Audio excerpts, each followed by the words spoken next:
The wind in 1870s Wyoming did not just blow, it scoured. It came down from the mountains with the taste of iron and ice, carrying alkali dust that coated a man's tongue and settled in the creases of his soul.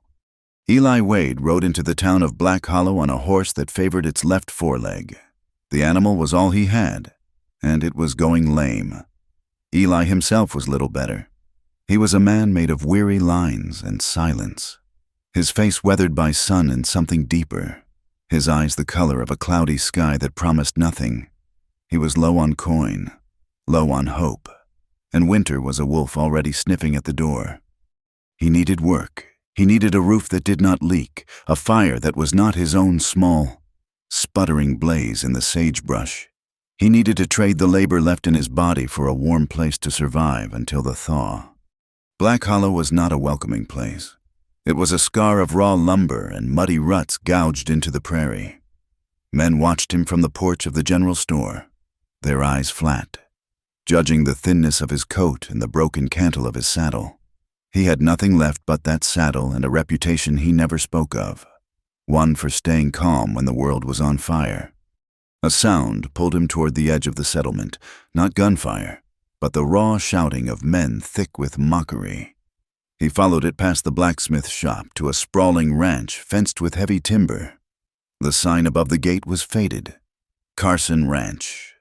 A crowd of townsfolk and ranch hands leaned against the top rail of a large breaking corral. They were jeering, laughing, passing a bottle. Inside the corral, a young cowboy, full of vinegar and fancy stitching on his vest, was picking himself up from the dirt. In the center, snorting, eyes rolling white, stood the devil. It was a stallion, coal-black and built of pure, unbridled rage. It was the fastest, most powerful animal Eli had ever seen. Its mane was a tangled mat, its hide scarred, its hooves striking the ground like hammers. "That's 25, a man shouted, slapping his thigh. 25 men, Jeb, and not one good enough for Maeve Carson's hellfire." The young cowboy, Jeb, spat dust. "That ain't a horse, that's a demon. No man can ride him." "Maybe no man can," a voice cut through the noise. It was not a man's voice. It was sharp, dry, and carried like a rifle shot. Eli turned. She stood on the porch of the main house, separated from the crowd. Maeve Carson. She was tall, dressed in a practical gray skirt and a man's canvas work coat, her hair pinned back in a severe bun. She was not beautiful in the soft way of parlor women. She was handsome in the way of a high desert cliff, all sharp angles and unyielding strength. Her face was proud, guarded, and shadowed by a bitterness that Eli recognized. It was the look of loss that had turned inward, festering. Her eyes, gray as shale, swept over the laughing men with contempt. Then they landed on Eli. He was the stranger, the new shadow at the edge of her property. She studied him, taking in the worn boots, the quiet hands, the way he did not watch the crowd but only the horse. She saw a new target. "You?" she called out. The crowd quieted, turning to see who she addressed. "You look like you've seen a horse before. Or are you just another drifter looking for a handout?" Eli met her gaze. He said nothing. "If you're a real cowboy," Maeve Carson challenged, her voice loud enough for all to hear. "Prove it on my stallion. Last the count of 10. You get a warm bunk and winter wages." The challenge hung in the cold air.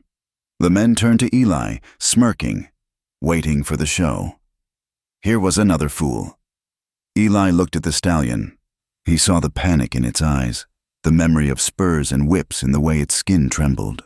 He saw an animal pushed past fear into pure hatred. Then he looked back at the woman. "No, ma'am," he said, his voice low, barely carrying. "I reckon not." He turned his tired horse and walked away.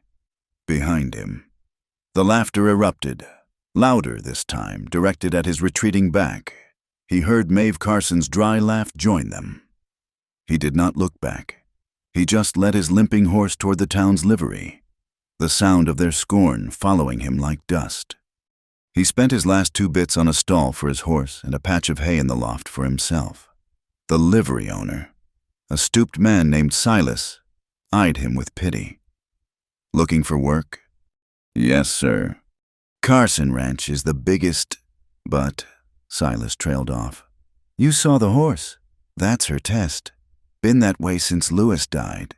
She challenges every man who thinks he's worth his salt, sends 'em all packing. Busted up." Eli just nodded, rubbing his horse's swollen leg. He did not care about the woman. He cared about the cold. As dusk settled, painting the prairie in shades of bruised purple and cold blue, Eli could not rest. The image of the stallion stayed with him. He left the livery and walked, drawn back to the Carson Ranch. The crowds were gone. The ranch was quiet, lights glowing weakly in the main house and the bunkhouse. He slipped through the shadows to the breaking corral. The stallion was there, alone, pacing the fence line. Still agitated, the wind whispered through the pines. Eli did not enter. He just leaned his arms on the top rail, his body still. He waited. He stayed there for maybe an hour, unmoving, letting the horse get used to his shape in the twilight. "They do not understand you," Eli whispered, the words stolen by the wind. "They think you are anger, but you are just fear. You are just afraid of the pain." The horse stopped pacing. It stood 30 feet away, head up, ears pricked, watching him. "I know that feeling," Eli murmured. "I know what it is to have so much fire inside you. You think you will burn up the world, or yourself." Slowly, carefully, he eased himself between the rails. The stallion snorted, backing away, muscles tense to bolt or strike. Eli stopped. He went no further.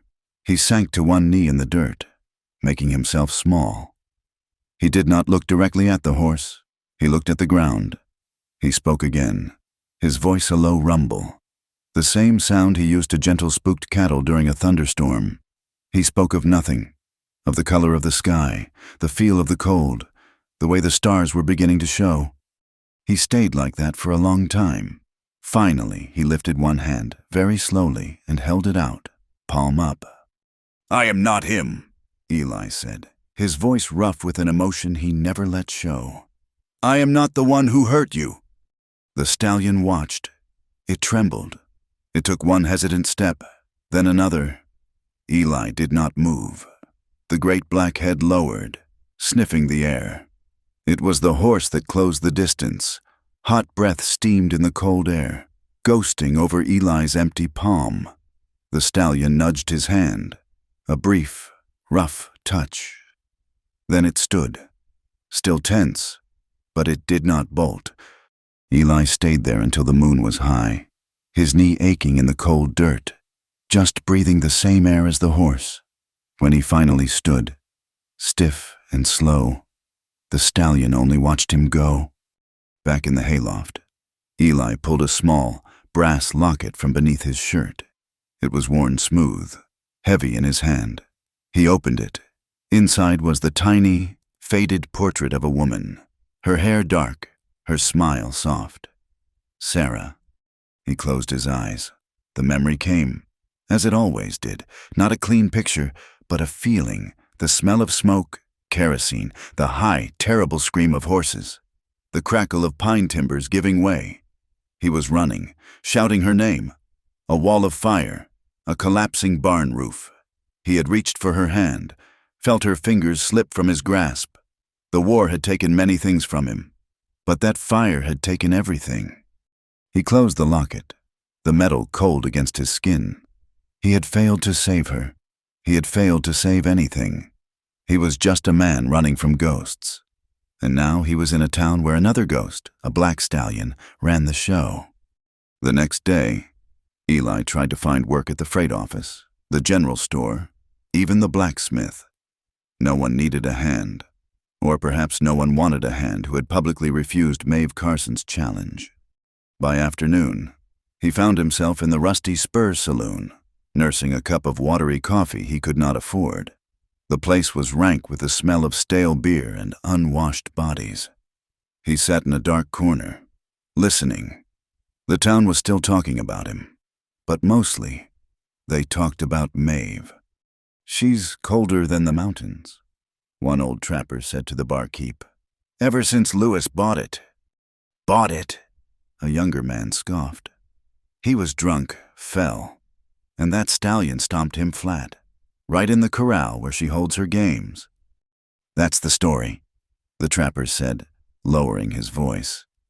"But I heard from a hand who quit, said Lewis was good with his fists, especially when he was deep in the bottle. Said Maeve had bruises she covered with powder." "You saying she—" "I am saying nothing," the trapper grunted.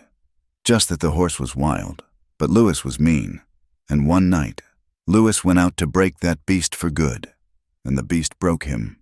She found him at dawn. They say she did not shed one tear, just told the hands to bury him." A crash of glass cut through the whispers. A large, drunk miner, a man named Clem, had grabbed the arm of the saloon girl, Polly. "I paid for a whiskey. I get a smile with it." Clem growled, yanking her close. "Let me go! Clem, you're hurting me!" she cried. The barkeep reached for a club, but Eli was already moving. He did not run. He just appeared. He did not shout. He laid his hand flat on the miner's shoulder. "That is enough," Eli said. Clem spun, enraged, letting the girl go. He was a big man, broad as an ox. "Who in blazes are you, stranger?" "The man telling you to let her go." Clem swung a heavy, drunken fist. Eli did not block it. He moved inside it, flowing under the man's arm. He used the miner's own weight against him, turning, striking Clem once, hard, just below the ribs. It was not a barroom brawl punch. It was a precise, brutal strike meant to end a fight. The air left the miner in a ragged gasp. He staggered back, clutching his side, his eyes wide with surprise and pain. He slumped against the bar, gasping. The saloon went dead silent. Eli had not raised his voice, had not postured. He had just finished it. He turned, laid a coin on the bar for the coffee, and walked out into the cold. He was packing his bedroll in the livery, his heart heavy. He would have to sell the horse. He could not let it starve. And he could not feed it. He was strapping the broken saddle to its back when a shadow fell over the doorway. Maeve Carson. She was on her horse, looking down at him. She must have seen the fight, or heard of it, but her eyes were on his horse, then on him. "You are leaving," she stated. It was not a question. "No work here, ma'am." "You stopped Clem," she said. "He's broken 2 men's jaws in that saloon." He was hurting the girl. Eli kept his eyes on his saddle strap. "You fight a man," she said, her voice tight. "But you will not ride a horse?" Eli stopped his work. He looked up at her. "The man chose to fight. The horse did not." Maeve's eyes narrowed. She had been up since dawn, unable to sleep. She had gone to the corral in the first gray light and found Hellfire standing quiet, not asleep, but calm. It was a calm she had not seen since before Lewis died. There was no fresh hay, no oats, just the scent of dust and the faint, lingering scent of a stranger. She knew he had been back. She had seen the quiet way he handled his own lame horse. She had heard how he ended the fight with Clem, not with rage, but with a cold, quiet efficiency. She looked at him now, this worn-out drifter, and she felt a sliver of something she hated, curiosity. "The offer stands," she said, her voice hard, trying to break the stillness in him. "Wages for the winter, if you ride him." Eli finished his strap. He thought of the snow. He thought of his horse's leg. He thought of the locket, heavy and cold against his chest. He looked at the woman, and he looked at the stallion in the breaking pen, who had lifted its head, watching them. "All right," Eli said. This time the crowd was smaller. Just Maeve, Eli, and a half-dozen ranch hands who had gathered, their faces set in grim expectation. They expected another failure. Maeve stood by the fence, her arms crossed. "No saddle, no whip." "I do not use a whip," Eli said. He walked to the gate and let himself into the corral. Hellfire watched him. The horse remembered him from the night. It was tense, but the blinding panic was gone. "Easy, boy," Eli said, walking slowly, not toward the horse's head, but toward its shoulder. He kept his body relaxed, his hands open. "We are just going to take a turn, nothing more." He reached the stallion. He did not grab the mane. He laid a hand on the horse's neck, rubbing the hard muscle, speaking those same low, calming sounds. The horse shivered but stood. "He'll throw him before he's even on," one of the hands muttered. Eli gathered the worn halter rope in one smooth, fluid motion, born of 1,000 such mounts. He swung his leg over the stallion's bare back. For 1 second, the horse froze, shocked. Then it exploded. Hellfire erupted in a way that had broken 25 other men. It plunged, bucked, twisted in the air, landing with bone-jarring force. It spun left, then right, trying to unseat the man on its back. But Eli Wade was not fighting. He was riding. He did not grip with his knees in a panic. He moved with the horse. When the horse leaped, Eli was light. When it landed, he was centered. He was a part of the storm, a still point in the chaos. He did not pull the rope, he guided. He did not curse, he whispered. "That's it, boy, let it out. I am here. I am not leaving." The horse, feeling no spurs in its flanks, no whip on its hide, no panicked rider sawing at its mouth, changed tactics. It bolted. It raced around the corral, a black streak of lightning, trying to scrape him off on the fence. Eli leaned in, flat against the muscled neck. He let the horse run, and then, as they passed the gate, he did the one thing no one expected. He guided the stallion straight out of the open corral. "He's loose!" one of the hands yelled. But Eli was not being run away with. He guided the horse in a wide, wild loop around the ranch yard, past the barn, past the bunkhouse. He let Hellfire have his head, let him run the terror and the rage out of his system. The wind tore at Eli's thin coat, the power beneath him unlike anything he had ever felt. He brought the stallion back in through the gate, slowing him from a gallop to a canter, to a trot, and finally, to a halt in the very center of the corral. The horse stood, sides heaving, sweat steaming from its black hide. It trembled, but it was a tremble of exhaustion, not terror. It had not been broken. It had been heard. Eli slid off its back. He stood for a moment, his hand on the horse's wet neck, his own legs shaking slightly. The ranch hands were silent, their mouths open. Then, one of them, an older man with a gray mustache, started to clap. Slowly, the others joined, a ragged, stunned cheer rising in the cold morning air. Eli ignored them. He looked only at Maeve Carson. She was not cheering. She had not moved. She was pale, her knuckles white where she gripped the fence rail. She looked stricken, as if she had just witnessed not a victory, but a violation. Eli Wade had not dominated the beast. He had not beaten her monster into submission. He had quieted it. He had done the one thing her cruel, loud, boastful husband never could. He had ridden Hellfire, and in doing so, he had breached the one defense she had left.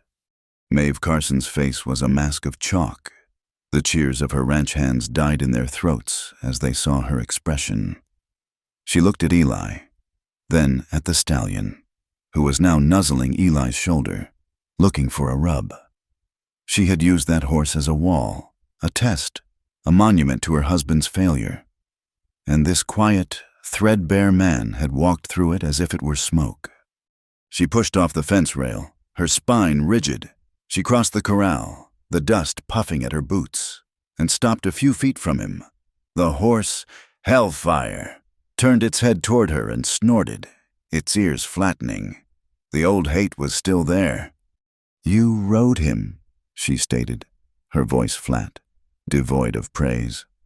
Eli just nodded, his hand stroking the stallion's damp neck. The old bunkhouse, the east end.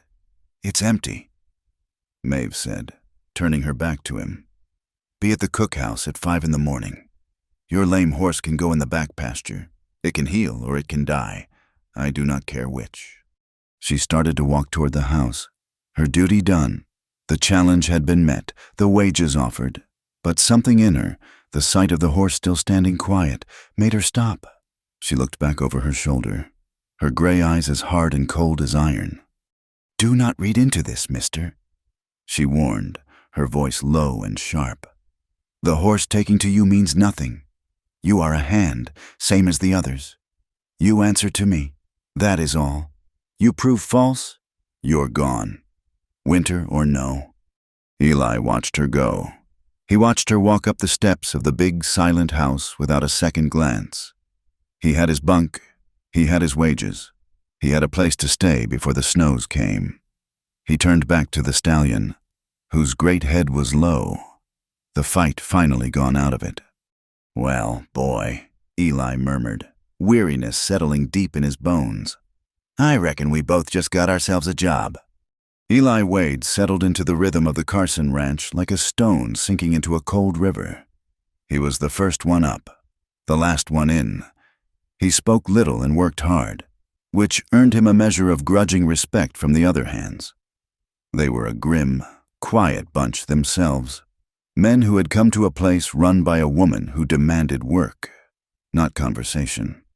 His days were spent in the high lonesome, repairing fence lines that stretched for miles, the wind his only companion.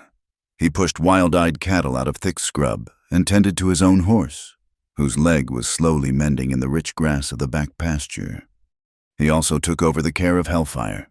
The other hands gave the stallion a wide berth, but Eli moved around him with that same unnerving calm. He groomed the black hide, checked his hooves, spoke to him in that low rumble. He did not ride him again. He seemed to be waiting. The horse, in turn, seemed to be waiting, too. The ranch itself was a contradiction. It was, as Eli had first noted, impeccably organized. The tools in the barn were hung just so. The grain bins were patched and rat-proof. The fences, where they were near the house, were straight and strong. But there was no life. It was a joyless place. No one laughed in the cookhouse. The cook, an old man named Stump, served biscuits and gravy with a permanent scowl. The bunkhouse was silent by dark. No one played cards. No one plucked at a banjo. There were no wildflowers planted by the porch of the main house, no rocking chair. The curtains were always drawn. Maeve Carson was the heart of this cold efficiency. She rode the property daily, her eyes missing nothing. She kept the ledgers, managed the payroll, and gave orders with the sharp finality of a trap snapping shut. She was running the ranch Lewis had left her, running it with a bitter, clenched-jaw determination that seemed fueled by something akin to rage. She was holding on to it, but she was not enjoying it. Eli understood this. He had seen forts in wartime run with the same grim silence. They were places of survival, not living. The Carson Ranch was Maeve's fortress, and she was its lone, haunted sentry. He had been there perhaps 2 weeks when the silence of the place was broken. It was late, well past midnight. The wind was high, rattling the windows of the bunkhouse. Eli, a light sleeper since the war, was awake, staring at the shadows on the ceiling. Then he heard it. It was not a coyote. It was not the wind. It was a sound from the main house, a choked, terrible whimper. His first thought was an intruder. He slipped from his bunk, his hand instinctively reaching for the pistol he no longer carried. He needed water anyway. He pulled on his boots and moved outside. Quiet as smoke, the air was bitingly cold. A single lamp burned in the kitchen of the main house. He moved past the window, keeping to the shadows, and glanced inside. She was at the table. Maeve. She was in a white nightgown, her hair unpinned and falling in a dark, tangled wave over her shoulders. She looked younger and broken. Her head was buried in her arms. A brown bottle of whiskey stood on the table, next to a half-empty glass. Her shoulders were shaking. She was weeping. It was not the loud, performative grief of a funeral. It was the sound he had heard in field hospitals, the quiet, hopeless sobbing of someone who had lost everything and knew it would never be found. It was a sound of profound, bottomless loneliness. Eli froze. He felt like a trespasser, like he had walked in on something sacred and terrible. He had seen men break. He had seen them weep with rage and fear. This was different. This was the sound of a soul unraveling in the dark. His first instinct was to go to her, to offer something, a word, a presence. But he knew that look. He knew that kind of pain.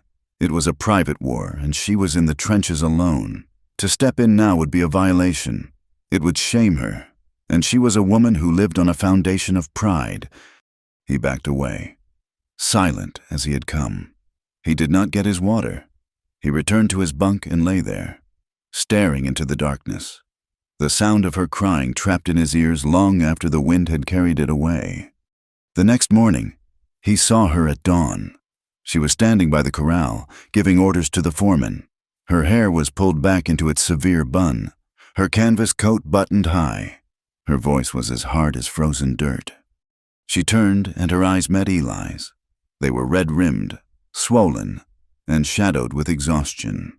She braced herself, her chin lifting in a gesture of defiance, daring him to ask, to look, to pity her. Eli just touched the brim of his hat. "Morning, ma'am," he said, his voice even. "The north fence needs 2 new posts by the creek bed. I will handle it." He did not look at her eyes. He did not soften his voice. He gave her the gift of his silence. He pretended not to notice. He turned and walked toward the barn. He could feel her gaze on his back, a mixture of burning relief and a new, unsettling confusion.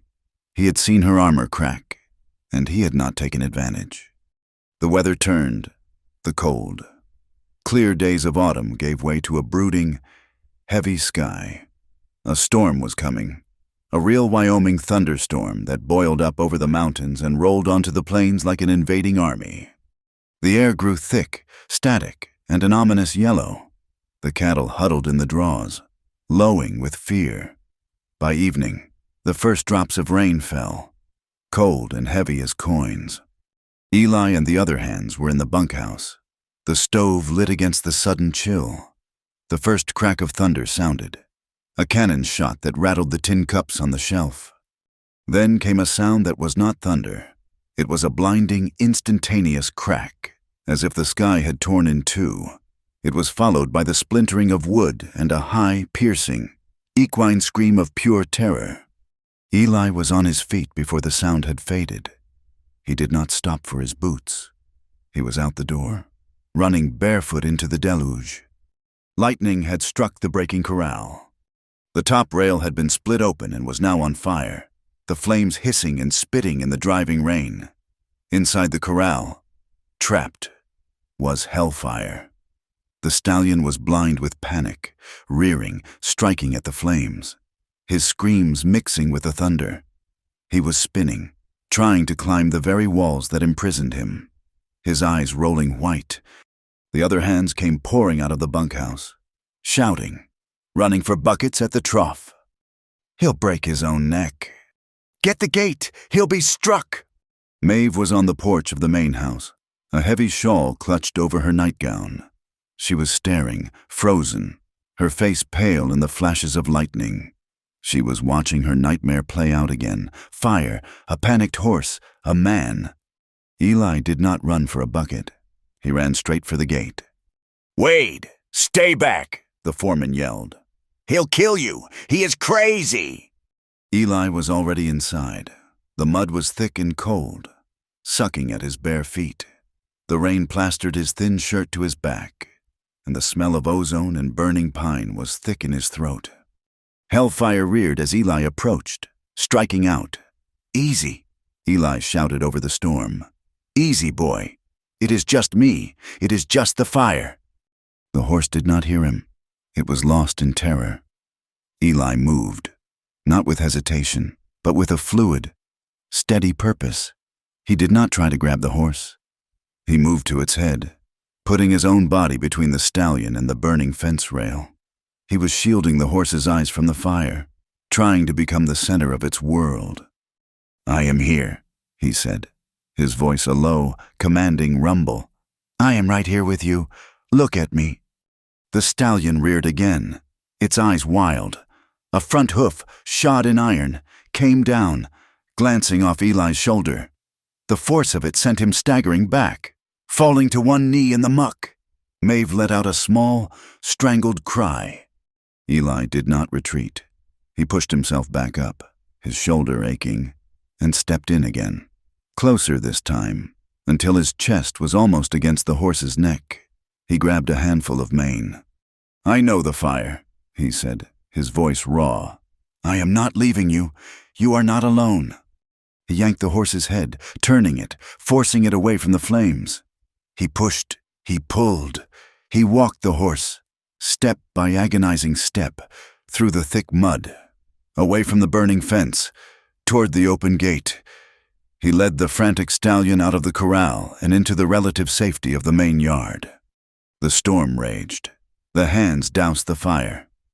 Eli stood in the driving rain, one hand on Hellfire's neck, the horse still trembling, but its screams had subsided to low, shuddering snorts.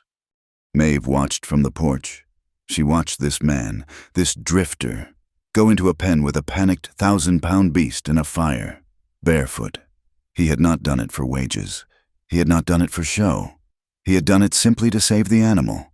It was a pure, selfless act of courage that she had not witnessed in her entire adult life. It was so foreign to her. It shook her to the core. Eli led the horse into the big, dry barn. The sound of the storm was muffled inside, replaced by the scent of hay and the horse's ragged breathing. He found a dry sack and began rubbing the stallion down, trying to get the cold water off him. He was shivering himself, his teeth chattering. The main barn door creaked. Maeve stood there, silhouetted against the gray, stormy light, her shawl dripping. "You are a fool," she said. Her voice was not hard. It was unsteady. Eli did not look up from his work. He was scared. He could have trampled you, crushed you against the rails. For a horse. Eli stopped rubbing. He looked at the water dripping from his own hair onto the straw-covered floor. "Nothing," he said, his voice quiet but final. "Should have to die scared and alone. Not if you can help it." The words hit her. Scared and alone. It was as if he had named the secret terror that lived in her own heart. She stood there, the rain and wind forgotten. The barriers she had built so carefully, so high, suddenly seemed useless against this man's quiet truth. "He, Lewis, my husband," she said, the words tasting like rust in her mouth. She had not spoken of this to anyone. "He never loved this land. He inherited it from his father. He hated it. He hated the dust, the cattle, the quiet. He wanted to be in Cheyenne, in the saloons." Eli turned, listening. He leaned his back against the stall, his arms crossed over his aching shoulder. "He drank," she whispered, looking past Eli, at the rain lashing against the barn's one window. "He gambled away the cattle money, and he tried to break Hellfire." Her voice hardened. "Not for work, for show. To prove what a man he was, he would come out here, drunk, with those heavy-roweled spurs. That is why the horse is the way he is. He was not born mean. Lewis made him mean." She wrapped her arms around herself, a futile gesture against a chill that was bone deep. One night, he came out. He had been drinking all day. He said he was going to finish it. He took a whip and his spurs. He didn't come back from the field. I found him at dawn. The horse was standing over him. She had confessed. She had laid a piece of her story at his feet, expecting him to be shocked, to judge her. Eli watched her, his cloudy eyes holding that ancient sorrow. He did not offer her pity. He did not say he was sorry. He offered her the only thing he had, his own pain. "War makes you remember every scream," he said, his voice rough. "Every face you did not save, every time you were too late or too early." He touched the spot on his wet shirt where the locket lay beneath. After a while, you learn you do not ask questions anymore. You just stay quiet with pain. Theirs, yours, it is all the same. His words hung in the air. A strange comfort. He was not judging her. He was joining her, down in that dark, quiet place. Maeve's eyes dropped from his face. He was shivering, his body racked with cold. And his feet. She looked down. His bare feet were caked in thick mud and blood. In his race to the corral, he had cut them on stones, on a splinter from the broken rail. "You are hurt," she said, her voice suddenly sharp, practical. The nurse, the ranch boss, taking over from the trembling woman. "It is nothing. It is not nothing. You will catch your death, and you are bleeding. Sit." She pointed to a bale of hay. He hesitated, but he was too cold, too tired to argue. He sat. She disappeared, her boots moving quickly. Eli sat alone, the horse's warm breath on his neck. He was so cold. He closed his eyes, just for a second, and the image of the fire, the barn, Sarah's fire, flashed behind his lids. Maeve returned. She carried a basin of steaming water, clean rags, and a small brown bottle of carbolic. She knelt in the straw in front of him. It was a deeply intimate act. She was the boss, the widow, the queen of this cold ranch. He was the hired hand, and she was in her nightgown, kneeling at his feet like a wife or a servant. She lifted his right foot, ignoring his sharp intake of breath, and placed it in the warm water. The sudden heat was almost painful, but it was a good pain. Eli tensed, his body rigid. It had been years since another person had touched him with such care. Maeve said nothing. She worked, her hands surprisingly gentle but firm, washing the mud and blood away. She found a deep gash on his heel. She cleaned it, her touch efficient. She saw the old scars, a long, pale line across his ankle, the marks of a life lived hard. She finished with his feet, wrapping them in clean, dry rags. As she did, her fingers brushed against his hand, which rested on his knee. She stopped. His hands, they were resting, open. They were scarred, too. The knuckles of his right hand were thickened, broken and healed wrong.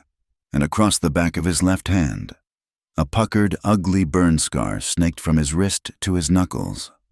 Without thinking, driven by a simple, human impulse, her fingers reached out and lightly traced the raised white line of the burn. The barn went utterly silent. The storm seemed to hold its breath. All Eli could feel was the feathery touch of her finger on his scar. All Maeve could feel was the rough, damaged skin beneath her touch. His breath hitched, a small, barely audible sound. Her hand was still on his. She looked up, her eyes, gray and stormy, met his. The distance between them was nothing, a few inches of lantern-lit air. He was leaning in. He did not know he was doing it. She was leaning in.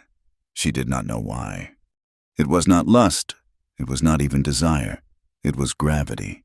It was two cold, lonely people, two broken souls, seeing a flicker of warmth in the other and leaning toward it. His eyes dropped to her mouth, chapped and pale. Her eyes were on his. Their faces were inches apart. The moment stretched, breathless. Then Maeve broke. She flinched, as if she had touched a hot stove. She snatched her hand back, her eyes widening with a kind of panic. She stood up so fast, she nearly kicked over the basin. "No," she whispered, more to herself than to him. Then, louder, finding her anger, her shield. "No." Eli straightened. His face shuddered. The moment was gone. The door slamming shut. He was the hired hand again. Maeve backed away, clutching her shawl to her throat. She was angry. She was furious at him for making her feel it, but more furious at herself for feeling it at all. "Do not think," she said, her voice sharp, lashing out to create distance. That I am a woman you can win with one ride, or one act of foolishness in the rain. You are a hand. You work for me. That is all." She turned and fled, her boots splashing in the puddles, leaving him in the barn. Eli sat there, alone, the storm raging outside. He was left with the scent of hay and carbolic, the echo of her fear, and his own cold, bandaged feet. The coldness that had flooded the barn after their near kiss lingered for days. Maeve Carson was ice. She was all business, her voice sharp, her eyes sweeping over Eli as if he were just another fence post, a tool to be used and forgotten. Eli, in turn, retreated into himself. He did his work. He spoke to no one but the horses. The invisible line between the main house and the bunkhouse was drawn thick as a canyon wall. But Black Hollow was a small town, and small towns survive on whispers. The hands had seen it all. They had seen the lightning strike. They had seen Eli run, barefoot, into the burning corral. They had seen Maeve, in her nightgown, follow him into the barn. They had seen her return, pale and shaken. And the next day, the drifter was not fired. He was still there, still tending the demon stallion. When Maeve had to go to town for supplies, she took the wagon. She told Eli to drive. The foreman, a man named Bates, raised an eyebrow, but said nothing. The ride to Black Hollow was 5 miles of brittle silence. Maeve sat on the wagon bench, her back rigid, staring straight ahead. Eli sat beside her, his hands light on the reins, his gaze on the horizon. They were close enough to feel the other's body heat, but 1,000 miles apart. The town saw them. They saw the widow Carson, who had refused all company, riding in with the quiet stranger. They saw the way he did not speak to her, and the way she did not look at him. This lack of interaction was, to them, more telling than a public embrace. It was the quiet of familiarity. As Maeve stepped down from the wagon in front of the general store, a voice stopped her. "Mrs. Carson, a word, if you please." It was Preacher Davies. He was a thin man, his face pinched with a righteousness that left no room for compassion. He stood on the boardwalk, his black coat absorbing the pale sunlight. "Preacher," Maeve nodded, her voice clipped. "I am a man who concerns himself with the souls of his flock, Mrs. Carson," he began, his eyes flicking to Eli, who was lifting a sack of flour from the wagon bed, his back to them. "And appearances, they can be a burden on the soul." Maeve's eyes turned to Flint. "What appearances are those, preacher?" "A young widow, a new hired hand, who seems to have privileges, taming the very horse that—" He stopped, realizing his misstep. "Folks talk. They see a man living on your property, a man who is not family. They see him by your side. It is not proper. It does not honor the memory of your late husband." Maeve's hands clenched at her sides. "My husband is dead. Sir, my ranch is not. I hire the hands I need to keep it running. Is that an appearance you find troubling?" "The appearance of a man under your roof," the preacher pressed, his voice lowering. "A man in your confidence, when you are alone." "Mr. Wade sleeps in the bunkhouse, with the other men," Maeve said, her voice dangerously quiet. "If your mind, or the minds of your flock, travels from there into my house, that is a sin of your making, not mine." She turned, leaving him sputtering, and marched into the store. Eli, who had not twitched, loaded the last sack. The whispers followed her like flies. The town was jealous. The town was suspicious. The town was hungry for a scandal. Eli's presence was a grit in the oyster of Black Hollow. The other ranchers, men who had known Lewis, men who had perhaps coveted the Carson ranch, watched him. They had all heard the story of the ride. This silent drifter had done what none of them could. It made them small, and it made them angry. The worst of them was Greg Cutter. Cutter was a man of some means, who owned the adjoining property. He was broad, loud, and used to getting his way. He had been one of the first suitors to call on Maeve after a respectable period of mourning, and he had been one of the first to be thrown by hellfire. An embarrassment he had not forgotten. He had been so sure the widow and the land would be his. They were loading the wagon, ready to leave town, when Cutter and two of his hands rode up, blocking their path. Cutter was already drunk, his face flushed.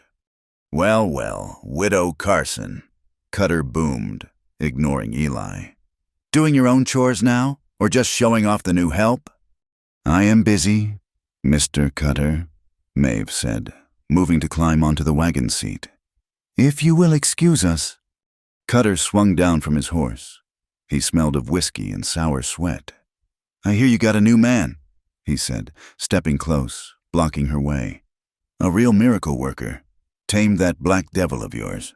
He leaned in, his voice dropping to a conspiratorial leer. "Or is he just taming you?" Eli, who had been tying down the tarp, went still.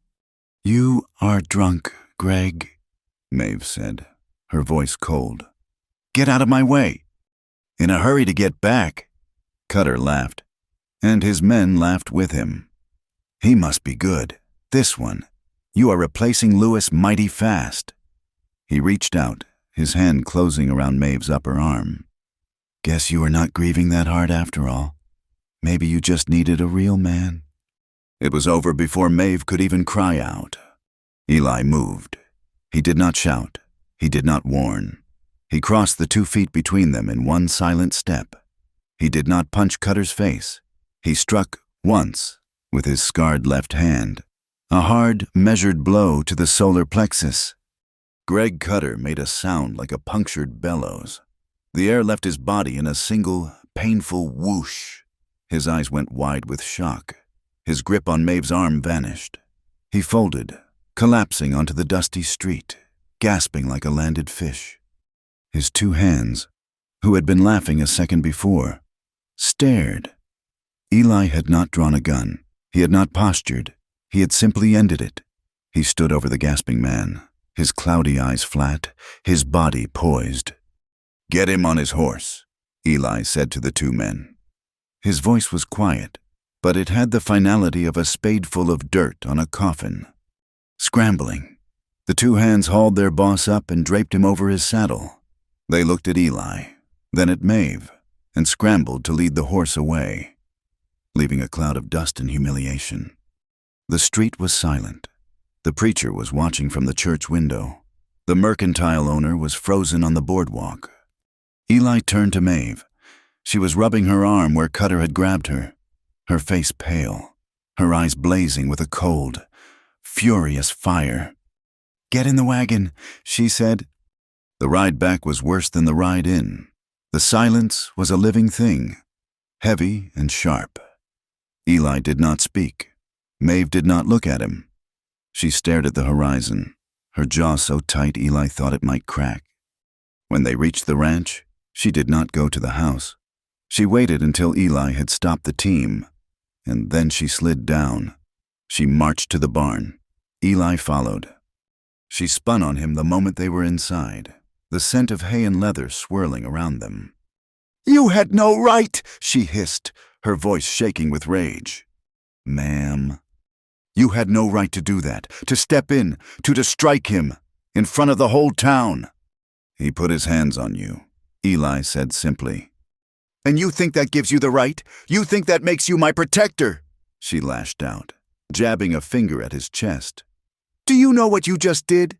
You just proved them right. You proved every rumor that man, that the preacher, that the whole town whispers. That you are more than a hired hand, that I am a weak woman who needs a man to fight her battles. You made me look like yours." She was breathing hard. Her pride wounded more deeply than her arm. She expected him to apologize, or to posture, to claim he had been defending her honor. Eli stood there, letting her anger wash over him. He waited until she was finished, her chest heaving. "I did not do it for you, ma'am," he said, his voice as quiet as the dust motes in the air. She froze. "What?" "I did not do it to protect your honor, or to prove I was your man." He looked past her, his eyes focused on a place she could not see. a place of smoke and fire. I did it because I have seen men hit women after they get drunk. He brought his gaze back to hers. It was cold and sad. He was loud, but I have seen what happens next. I have seen men get drunk and get loud, and then get quiet. And after the quiet, they use their fists. I just stopped it before he got quiet. Maeve's anger evaporated, replaced by a cold, tingling shock. He was not talking about her. He was talking about him. He was talking about a pattern he knew, a scar he carried. He had not been defending her as a woman. He had been defending her as a person he recognized. He had seen the prelude to a violence he understood intimately. He was not drawn to her strength, her land, her body. He was drawn to her pain. And in that instant, she realized she was, too. She had kept him on, not because he was a good hand, not even because he had ridden hellfire. She kept him on because his silence matched her own, because the sorrow in his eyes was a mirror, not a judgment. They were two people, shaped by the jagged edges of their past, and they were drawing toward each other, not in spite of the pain, but because of it. The moment stretched, heavy and unspoken. Eli turned, his duty done. I will unhitch the team, he said, and the spell was broken. A week later, the fall roundup began. It was the ranch's lifeblood, the gathering of the cattle from the high pastures before the snows. Maeve was everywhere, a whirlwind of sharp commands. Her face set in a mask of determination. This roundup had to succeed. It was her first one alone, her first one to prove that the Carson Ranch was still viable. Other ranches were there, sharing the open range, a tense mix of cooperation and rivalry. Greg Cutter was there, his face sullen and bruised, his eyes hateful. On the first morning, as the hands gathered their horses, Maeve rode up on her bay mare. She looked over the men. Her foreman, Bates, moved forward, expecting to ride point with her. Maeve's eyes scanned the group and landed on Eli, who was standing by the corral, his saddle at his feet. "Mr. Wade," she called out, her voice carrying in the crisp air, "you will ride with me. Get hellfire." A collective intake of breath. The hands stared. Bates's face darkened. This was more than asking him to drive a wagon. This was an assignment of trust. This was putting him at her right hand, on the horse that was a legend. Eli just nodded.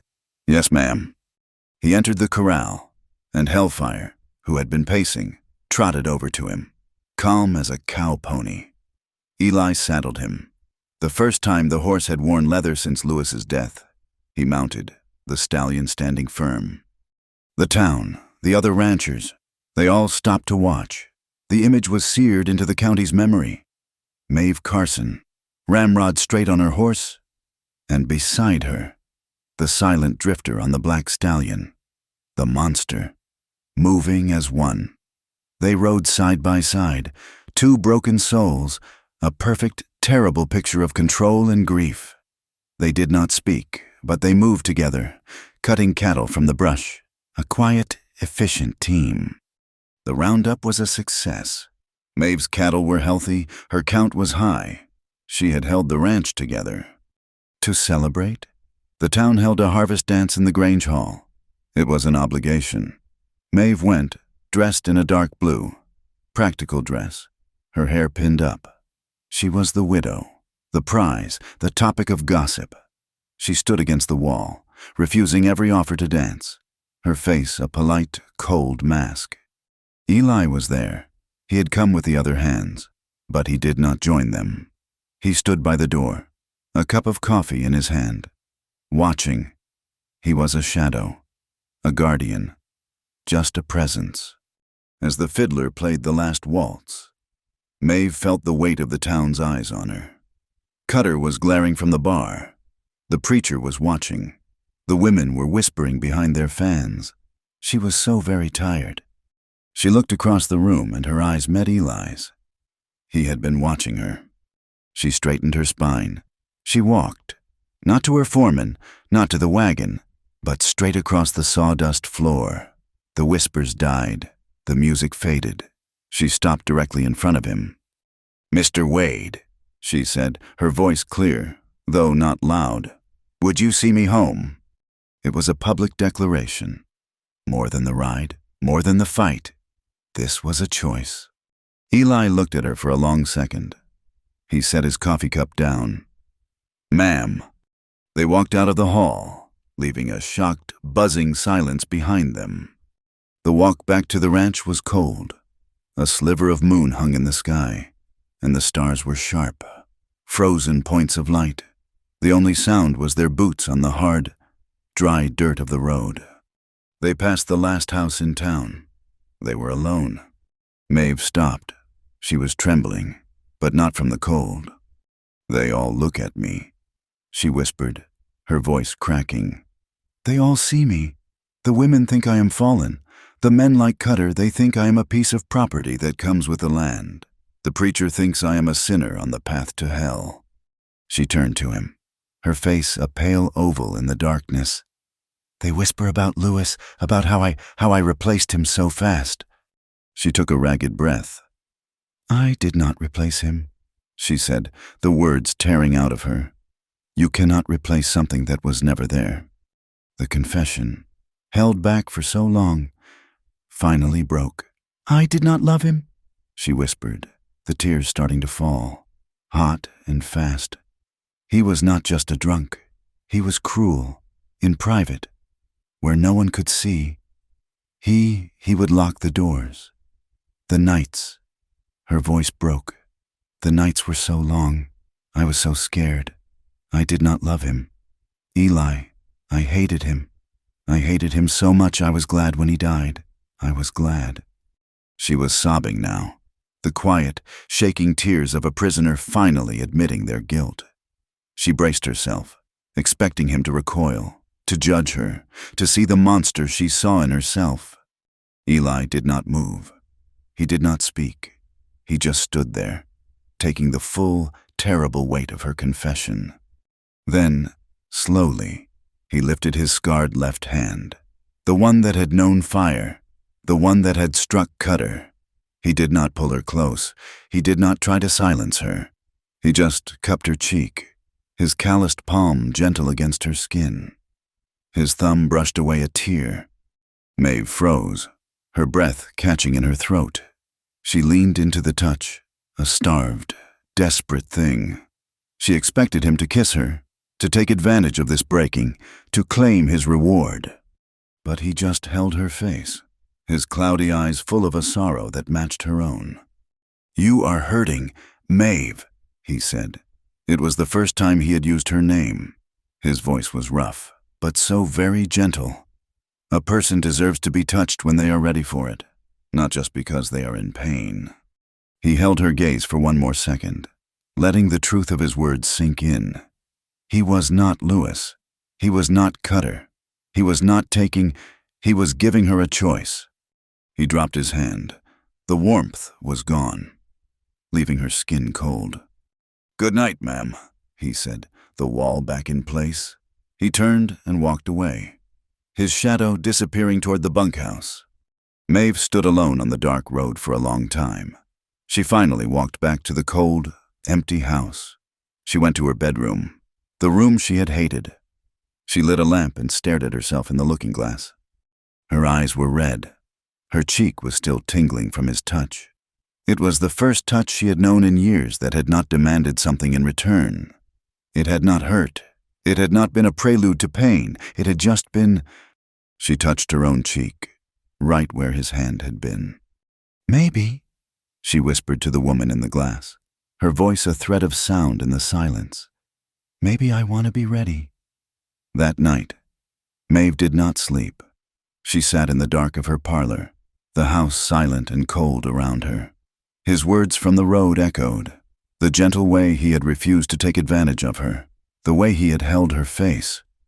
"You deserve to be touched when you're ready, not when you're hurting." She was ready. She was ready to lance the wound that had been poisoning her for 2 years. She was ready to speak the last, terrible truth. She had confessed her hate, but not her sin. She looked at the clock. It was well past midnight. The ranch was asleep. She took a lamp, her hand steady, and walked out into the cold. She crossed the yard, her boots silent in the dust, and went to the bunkhouse. The door was shut.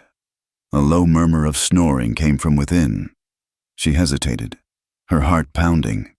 This was a violation of every rule. A woman did not come to the bunkhouse at night. She knocked, a soft, urgent rap. A moment of silence. Then the scrape of a boot on the floor. The door opened a crack. Eli stood there, his shirt off, his suspenders hanging by his hips. He was silhouetted, his scarred body tense. He had been expecting trouble, not her. "Ma'am," he whispered, his voice thick with sleep and confusion. "Mr. Wade," she said, her voice low and tight. Will you walk with me? I need to talk." He saw the look on her face. It was not fear, not as he had seen before. It was a terrible, cold resolve. He nodded, pulling his shirt on. Grabbing his hat, he stepped out and quietly closed the door. "Where?" he asked. She did not answer. She just turned and walked toward the main house. He followed, a few steps behind. She led him through the front door, into the cold, musty parlor that smelled of old furniture and disuse. She did not stop. She walked to the bottom of the main staircase. "Ma'am, this is not—" he started. "Please," she whispered. I cannot say it down here. I have to say it there." She turned and went up the stairs. Eli's gut clenched. He knew, instinctively, where she was going. He followed. The air grew colder, heavier. She stopped at the end of the hall, at her bedroom door, the room where Lewis had ruled. She pushed the door open. It was dark, the furniture looming like shadows. She went in. Eli stopped at the threshold, his hand on the doorframe. It felt wrong, like trespassing on a grave. "Ma'am, whatever this is, it can wait for morning." "No," she said. She turned, her face a pale mask in the gloom. "It has waited too long." She gestured to a small, wooden chair in the corner. "Please, sit. I do not ask you to understand. I do not ask you to forgive. I need to tell it. To one living soul, or I will go mad." She looked at him, her eyes desperate. "I am not asking you in here for what you think. I am asking you to sit, to be a witness. As God is my witness, I need one." Eli looked at her for a long, heavy second. He saw the truth of her request. This was not a seduction. It was a confession.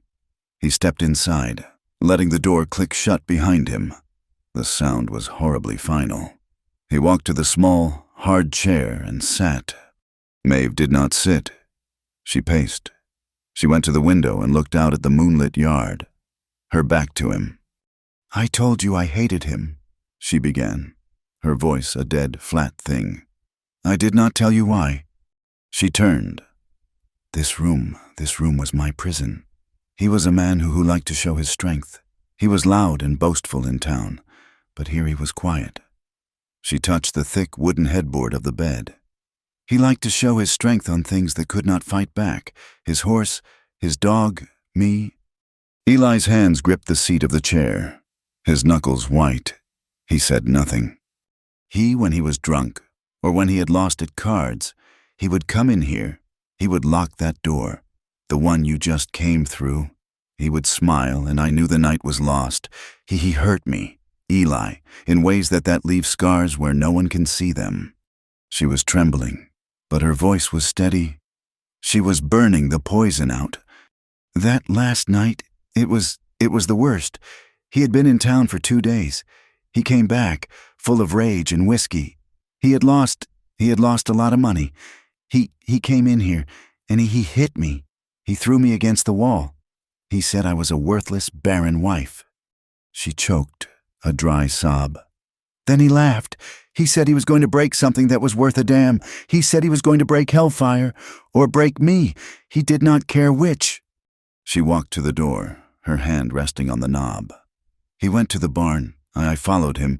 I do not know why. I was so full of hate. I was going to, I do not know, plead, or maybe watch. I just followed. She was telling it as if seeing it again. I hid in the shadows by the barn door. He was in the breaking corral. He had Hellfire cornered. He had a heavy stock whip and a length of chain. Eli closed his eyes. He was so drunk, he stumbled. He fell hard in the mud. He dropped the chain. He was on his hands and knees, cursing, trying to get up. He was pathetic, a weak, awful, drunk man. Drunk! Her voice dropped to a whisper. The Stallion Hellfire, he was in the small holding pen, right off the corral. He was going on, frantic, smelling the whiskey, seeing the chain. The gate was just latched. A simple iron pin. She turned, her eyes wide, boring into his. I looked at Lewis, on his knees in the mud, and I looked at the latch. He was still cursing, trying to find his feet. He did not see me. I was in the shadow. The terrible truth finally came. I did it, Eli. I stepped out. I lifted the pin. I swung the gate open. I let the stallion loose. She held up her hand, as if she could still see the metal pin in it. I did not, I swear to you. I did not mean for him to die. I did not think that. I wanted Hellfire to be free. I wanted him to run. I wanted him to run Lewis over, to scatter him, to trample him, to teach him, to hurt him. I wanted him hurt. She began to weep, the tears streaming down her face, but her voice never broke. But the horse, you have seen him. It was not just running. It was all the hate. All the nights Lewis had used his spurs and his whips. It was it as hate. The horse it reared. And Lewis, he looked up. He saw, and he screamed. She covered her ears, as if she could hear it still. I ran. I did not stop it. I ran. I hid in the barn, in the hay. I put my hands over my ears. I did not go for help. I did not cry out. I let it happen. He screamed for a long time, and then he did not. She slid down the wall, collapsing onto the floor, her body racked with sobs. I am a murderer. Eli, I let him die. I killed him. The room was filled with the sound of her agony. Eli sat, frozen, for a long, heavy minute. Then he moved. He did not speak. He rose from the chair, went to her, and knelt on the floor. He put his hands under her arms, lifted her as if she weighed nothing. He carried her to the bed and sat her on the edge. He did not get in. He sat on the floor, in front of her, his knees just touching hers. He took her hands. They were ice cold. She was sobbing, her head bowed.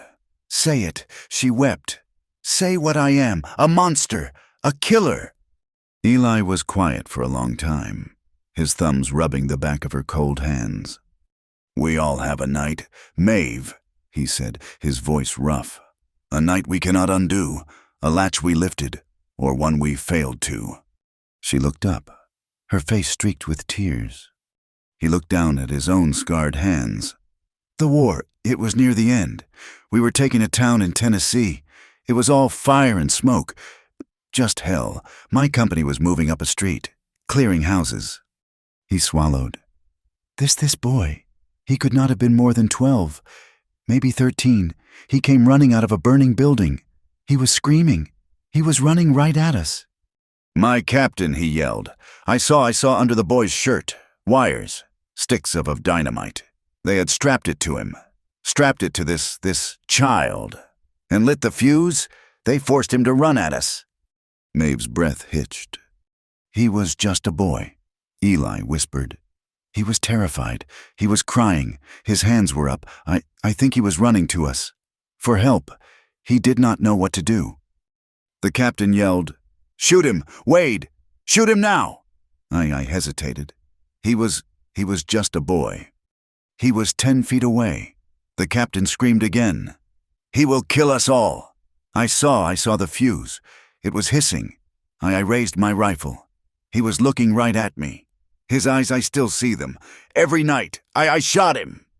A single tear tracked through the dust on Eli's cheek. He fell, and And the world it just vanished. A white light. It threw me back, blew out my hearing for a week.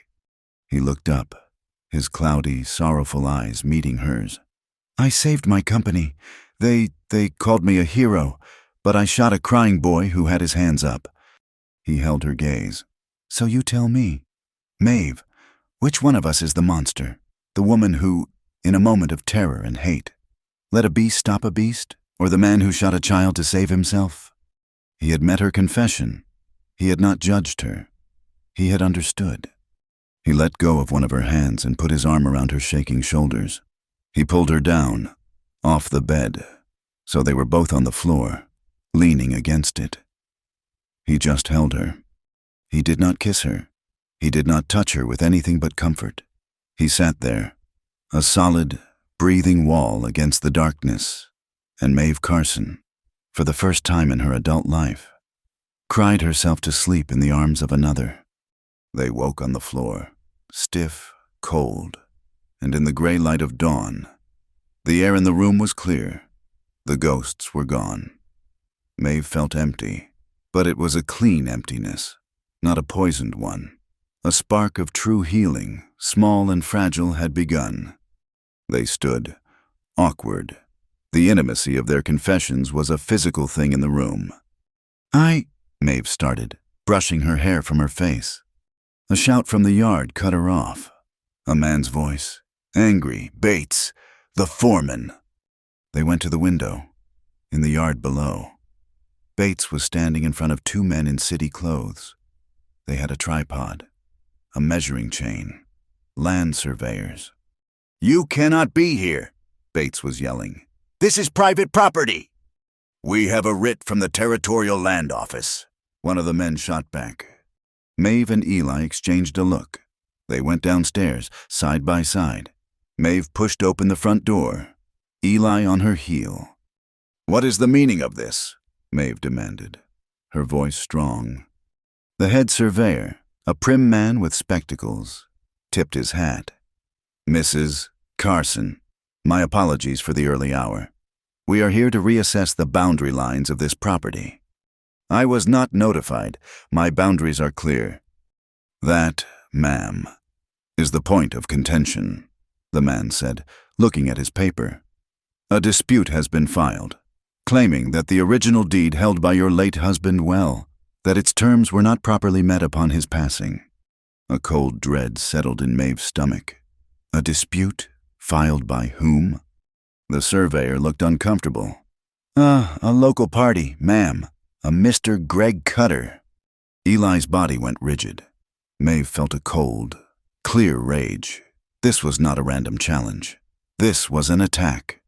You will pack your equipment, Maeve said, her voice low and dangerous.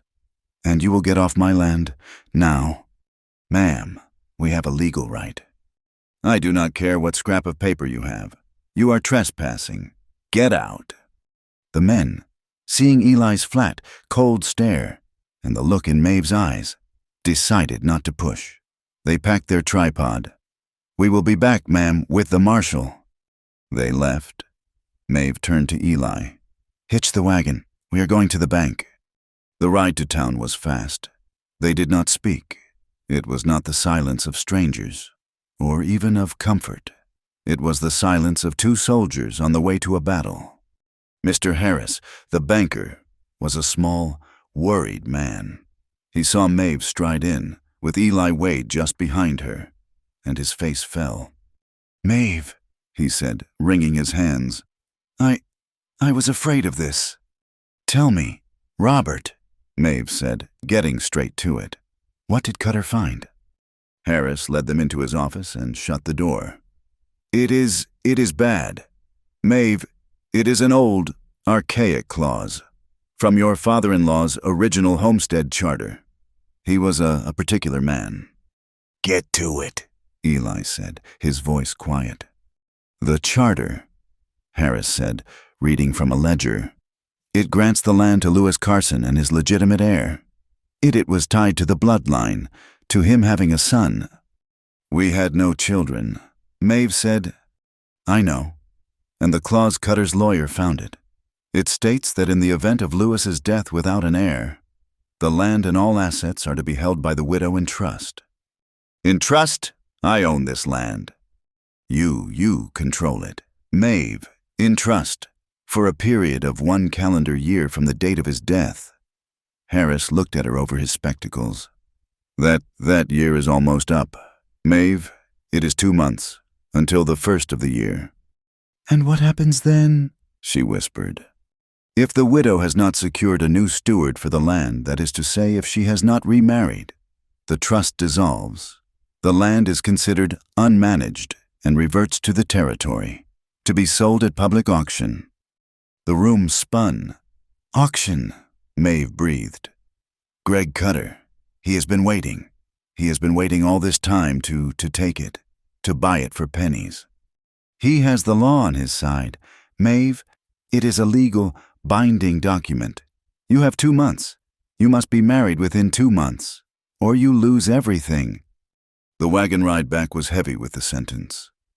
Maeve stared at the wide, rolling hills of her ranch, the land she had bled for, the land she had killed for, and now a piece of paper, a dead man's hateful words, was going to take it all away. I will not, she said, her voice a low, shaking whisper. I will not be a piece of property again. I will not be sold to save a piece of dirt. I will not marry some man just to... They reached the crest of the hill that overlooked the ranch house, the corrals, the vast sweep of her land. Eli pulled the team to a halt. He sat for a long time, just looking at it. If you marry me, he said, his voice low, you keep the ranch. Maeve turned, stunned, her mouth falling open. What did you say? It is a solution, he said, his face calm, his gaze steady on the horizon. A business arrangement. That is all. He turned to look at her. The town already thinks what it thinks. Let them think it. We go to the preacher. We sign the paper. The land becomes yours, or ours, on paper. It stops Cutter. It stops the auction. But nothing has to change, he said, cutting off her protest. I will stay in the bunkhouse. It is just a piece of paper. To fight his piece of paper. You keep your land. You keep your name. You are not binding yourself to anything but the land. He was offering her his name, a shield, asking for nothing in return. This quiet, broken man was offering her the one, simple, practical thing that could save her. Maeve looked at him, at his kind, sad eyes, at his scarred hands, at the man who had seen the absolute worst of her and had not flinched. And that was precisely why she could not do it. No, she said, her voice thick. He looked surprised. Maeve, it is the only... No, she said, stronger. I will not. I do not want to use you. Eli, I will not do it. I will not use another man. Not you. She looked away, out at the land. I will not start whatever this friendship is with a lie. I will not buy my ranch with you as the price. I would rather lose it. Eli watched her, the pride and the terror fighting on her face, and a slow, deep respect filled his eyes. He had offered her an escape, and she had chosen honesty, even if it meant ruin. He nodded. Once. All right, Maeve. He clucked to the horses, and they started the slow descent to the ranch. That night, Maeve could not be in the house. It was not a prison anymore, but it was a box. The walls were suffocating her. The clock on the mantel was ticking like a bomb. 2 months. She needed air. She needed quiet. She needed him. She went to the barn. The air was cold, alive with the sweet, dry smell of hay and the warm, animal scent of the horses. She heard a soft, rhythmic sound. She found him in Hellfire's stall. The big black stallion was loose, not tied, standing quiet as a shadow. Eli was brushing him, his movements slow, methodical. A single lantern cast a warm, golden light over them. The horse's ear flickered. It knew she was there. Eli stopped. He did not turn. "Ma'am," he said. I could not be in the house," she whispered. Her voice was shaking. He turned then. He just looked at her. He waited. "You said," she said, taking a small step into the light. "You said a person deserves to be touched when they are ready." He did not move. He was a statue, his hand resting on the stallion's back. I am not hurting. Eli," she said, her voice gaining a small measure of strength. She took another step. "Not like before. I am angry, and I am scared, but I am not hurting." She stopped, just a foot from him. The horse watched them both, its great, dark eye knowing. "And I think," she whispered, her gaze locked on his, "I am ready." He just breathed. His heart was a hammer against his ribs. She was the one who moved. She closed the last, small distance between them. She reached up, her hand trembling, and laid it against his cheek. His skin was rough with stubble. She traced the small scar by his eye. He closed his eyes at her touch, a shudder going through him. "Maeve," he breathed. It was a warning. It was a plea. "Do not talk," she whispered. She rose on her toes and kissed him. It was not a kiss of fire. It was not the desperate, frantic kiss of passion she had read about. It was a question. It was a discovery. It was slow and hesitant and tender. His lips were chapped, and for a second, he was frozen. Then he responded. A sound, a low groan, came from his chest.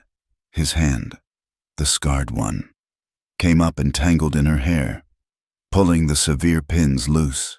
Her hair tumbled down, soft and free. His other arm, hard as iron, circled her waist, pulling her flush against him, lifting her. This was not a business arrangement. This was not a proposal. It was not a solution. It was a choice. He kissed her back, and it was filled with all the years of loneliness, all the pain, all the unspoken words. It was a kiss of profound, staggering relief. He did not carry her. He did not lay her down. He just held her, and they moved, together, to a clean, empty stall, piled high with soft, sweet-smelling hay. He lifted her and set her down, but he did not let her go.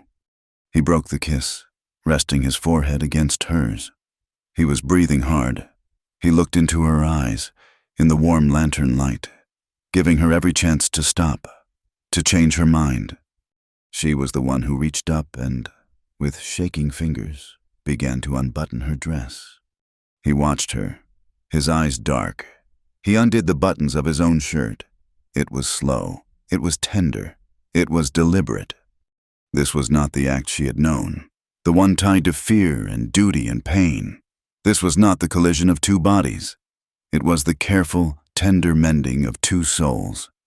It was his calloused, scarred hands, learning the shape of her shoulders, her waist, her face. It was her mouth, finding the burn scar on his shoulder and kissing it. It was a quiet, breathless language of touch, spoken in the dark. There was no fear. There was no shame. For the first time, in the cold of the barn, with the quiet breathing of hellfire just feet away, neither of them was alone. They were not survivors. They were not victims. They were just alive. And it was the first time, for either of them, that they had ever felt truly safe in someone else's arms.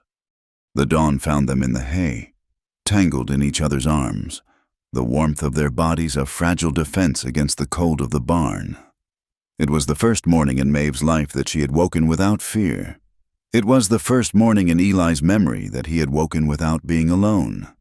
The spell was broken not by words, but by the ordinary sounds of the ranch waking up, the clanging of the cookhouse triangle, the lowing of cattle.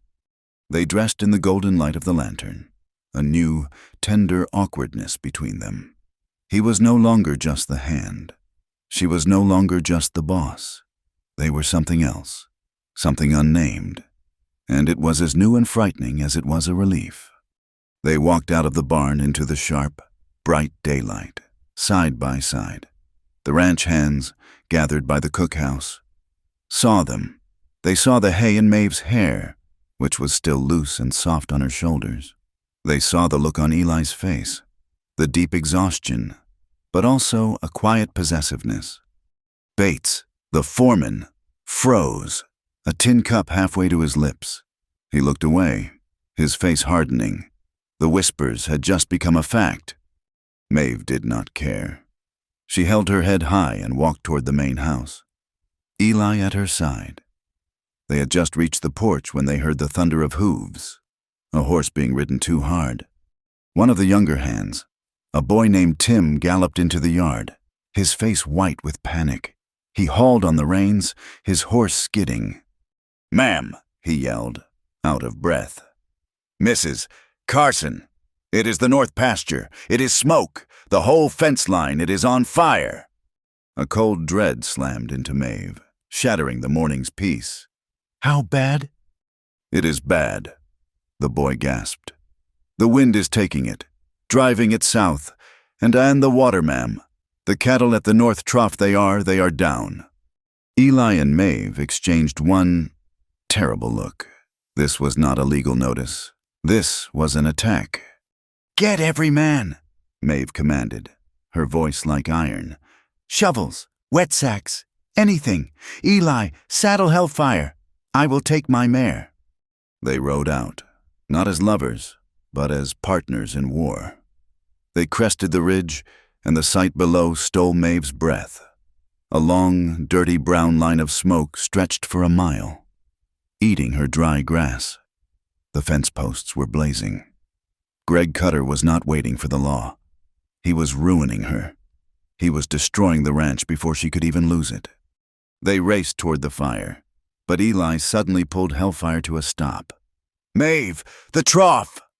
He pointed. She looked. They rode over. The scene was sickening. 20 head of cattle lay dead, their bodies bloated, their legs stiff. The water in the heavy trough was slick with an oily sheen. Poison. He poisoned them," Maeve whispered, her hand covering her mouth. This was not a fight for land. This was pure, spiteful hatred. Eli dismounted. He walked to the trough, dipped his fingers in, and smelled them. He did not need to taste. He had smelled it before, in creeks outside camps. "He has to be stopped," Maeve said, her voice shaking with a cold, pure rage. "Yes," Eli said. He looked at the burning fence, then at the dead cattle. This was a scorched earth tactic. It was what an army did when it retreated, to leave nothing for the enemy. He knew this. They rode back to the ranch, their faces grim. Maeve was already giving orders. "Bates, take 5 men. Get the herd. Move them south to the river. Do not let them near any trough. Tim, you and the others. Get the wagon, the water barrels. We will fight the fire at the creek." The hands scattered. Maeve turned to Eli. He was standing by Hellfire, his face a mask. It was the same cold, quiet face he'd worn in the saloon just before he struck Clem. "I am going to town," he said. "What?" she said, grabbing his arm. "No, I need you here. We have to fight the fire." "The fire is a distraction. Maeve, he will just light another one. He will poison the river next." "Then what? The sheriff? He is useless. Cutter has him in his pocket." "I am not going to see the sheriff," Eli said, his voice flat. He gently removed her hand from his arm. "I am going to see Cutter." A bolt of pure terror shot through her. "No, Eli, no, that is what he wants. He is expecting it. It is a trap. He has men. They will kill you." She was pleading. "He beat you once. This time they will not stop." "That time I was not fighting for anything," Eli said. He looked at her, his cloudy eyes clear for just a moment. "This time, I am." "Then I am coming with you," she said, her chin set. "It is my fight." "No." His voice was final. "Your fight is here. This is your land." He touched her cheek, his thumb tracing the line of her jaw. It was a gesture of such profound tenderness, yet such awful finality, that her heart broke. "You saved this place. I will be back." He swung up onto Hellfire. The stallion, sensing the rage and resolve in its rider, tossed its head, its eyes wild. "Eli, please!" Maeve cried. He did not look back. He spurred the horse, and Hellfire bolted, leaping the fence line and disappearing in a cloud of dust, heading for Black Hollow. Maeve stood there, frozen, the smell of smoke in her throat. She had just found him, and she had just watched him ride to his death. Eli did not ride like a fool. He did not charge straight into town. He knew Cutter. Cutter would not be at his ranch. He would be in town, at the Rusty Spurs Saloon, building his alibi, drinking with his men, celebrating. He rode hard, but he rode smart, staying in the low draws, using the hills as cover. He came in from the south, dismounting on the edge of town. He tied Hellfire in a stand of cottonwoods, the horse hidden. He did not want the horse hurt. He walked the last quarter mile. He came up the alley behind the saloon. He could hear them, the loud, braying laughter of Greg Cutter. Eli stepped onto the boardwalk, his hand not on a gun, but just ready. He pushed through the batwing doors. The saloon went silent. Greg Cutter was at the bar, a bottle in his hand, his back to the door. He had 4 of his hands with him. They saw Eli. Their grins vanished. Cutter turned, his eyes widening in surprise, then narrowing into a hateful smile. "Well, look at this. The widow's stud. I heard you had a fire. You come for a drink." "You poisoned the water, Cutter," Eli said, his voice low, but it carried in the silence. Cutter laughed. "I do not know what you are talking about, drifter, but you look tired. You should have kept walking. You should have left." "I am giving you one chance," Eli said. "You ride out to her ranch. You tell her you are pulling the claim. You are going to pay for the cattle. Then you are going to ride out of this territory." Cutter set his bottle down. He looked at his men. They fanned out, slowly, their hands on their pistol grips. "You are a brave man, Wade." Cutter sneered. "Or a stupid one. You are in here alone. You are telling me what to do." "It is a coward's move, Cutter," Eli said, ignoring the men. "Burning a woman's grass, poisoning her stock. That is not a man. That is a snake." "And you are a dead man," Cutter said. He did not go for his gun. He nodded. It was not a gunfight. They would not shoot him in a saloon full of witnesses. They would say it was a fair fight. The 4 men moved at once. Eli was fast. He had been in 100 such brawls. He took the first man down, a hard, brutal strike to the throat. He spun, driving his elbow into the second man's ribs. But it was 4-1, and these were not drunken miners. These were hired thugs. A bottle smashed against the back of Eli's head. He staggered, the world exploding in white light. He tasted blood. They were on him. He fought. He fought with the desperation of a man who had finally found something to live for. He fought like a cornered animal. But it was too many. Cutter stayed back, watching, a smile on his face. A fist connected with Eli's jaw, snapping his head back. Another hit his stomach. He went down to one knee. "Hold him!" Cutter ordered. 2 men grabbed his arms. Eli struggled, but the blow to his head had taken his strength. Cutter walked up, his smile gone. He looked at Eli, gasping on the floor. "You took her from me, drifter. You took the land. You rode the horse." He hit Eli, a clean, powerful punch to the face. Eli's head snapped back. "You will not win," Eli spat, blood a crimson spray. "I have already won," Cutter said. He nodded to his men. "Take him out the back. Finish it. Leave him on the road. The wolves can have him." The men dragged Eli out of the saloon. They dragged him into the alley. The beating was systematic. It was brutal. They used their fists, their boots. They used the butt of a pistol. Eli stopped fighting. He went limp. His last thought was of fire, of Sarah's hand slipping from his know of Maeve's hair, loose in the hay. "That is enough," one of the men said, breathing hard. "He is done. He is not breathing." "Good," Cutter said, wiping his knuckles on his pants. "Dump him by the town limit. Let the buzzards see him." They dragged his body, like a sack of grain, and left him in the dirt and weeds at the edge of town. They rode back to the saloon to finish their drinks. Back at the ranch, the fire was out. Maeve and her hands were covered in soot, their eyes red, their throats raw. They had saved the south pasture, but the north was a blackened scar. The dead cattle were a grim monument to Cutter's hate. The sun was sinking. Maeve stood by the corral, wiping her face, her heart a cold, hard knot of dread. He had not come back. She heard it, a horse running. "He is back," she whispered, relief flooding her. She ran into the main yard. It was hellfire. The stallion was covered in sweat, his eyes rolling white. His reins snapped. He galloped into the yard, riderless. Maeve stopped. Her blood ran cold. The horse, he was frantic. He raced to her, as he never had before. He pushed his great head into her chest, snorting, and she saw it. The saddle, the right side of the leather was dark, wet, and the snapped reins, they were sticky with it. She held her trembling, soot-covered hands up. She touched the rein. She looked at her fingers. Blood. The world went silent. The sounds of the ranch, the men, the wind, it all vanished.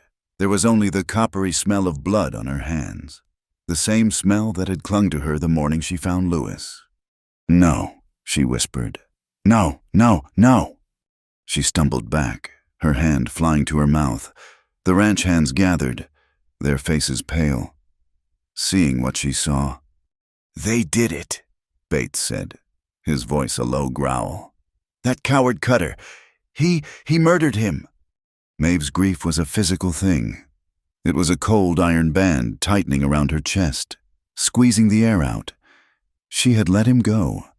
She had let him ride to his death, just as she had let Lewis go to his. The grief lasted one terrible second. Then it was burned away. It was replaced by something else, something forged in the fire of her past, honed by her confession. It was not grief. It was rage. A pure, cold, clarifying rage. She did not cry. She turned, her face a mask of stone, and walked to the main house. "Ma'am," Bates said, following her. "Maeve, what are you—" She did not answer. She walked into the house, into the cold parlor. She walked to the study, Lewis's study, a room she had not set foot in since he died. She went to the gun cabinet. She opened it. His pistol was there, in its holster. She ignored it. Above the fireplace, mounted on pegs, was his heavy, repeating rifle. Her hands were shaking. She reached up and took it down. The metal was cold. She worked the lever. It was oiled. Ready. She went to the desk, opened a drawer, and found the box of cartridges. She sat in the chair, in the dark, and began to load the rifle. Click, for the poison. Click, for the fire. Click, for the fear. Click, for the blood. Bates stood in the doorway, horrified. "Maeve, you cannot— this is madness! You cannot ride into town and do this! This is murder!" "He murdered Eli," she said, her voice dead, flat. She stood up, the rifle heavy in her hands. "He thinks I am a weak woman. He thinks he can burn me out, beat me down, take what is mine. He thinks I will run. He is wrong. I am done running." "We will go to the marshal," Bates pleaded. We will tell him what happened." "The marshal is a paid coward," Maeve said. She walked past him. "I am not looking for the law. I am looking for justice." She went to her mare. She tied the rifle to her saddle. "Maeve, wait. Do not do this in the dark. It is not right," She looked at the last purple light of dusk. You are right. It is not right. She stopped, her hand on the saddle. I will wait for dawn. I want every person in that town to see it. I want them to see him. Dawn in Black Hollow. The air was cold, the light gray. The town was waking up. The milkman, the baker, and Preacher Davies, walking to the church to ring the bell for Sunday service. A lone rider came down the main street. It was Maeve Carson. She was not dressed for ranch work. She was in her best dress, the dark blue one. Her hair was pinned up, severe and neat.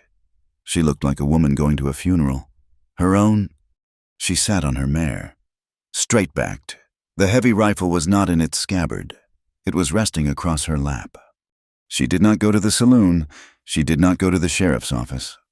She rode to the church. The first few townsfolk, dressed in their Sunday best, were gathering. They saw her. They saw the rifle.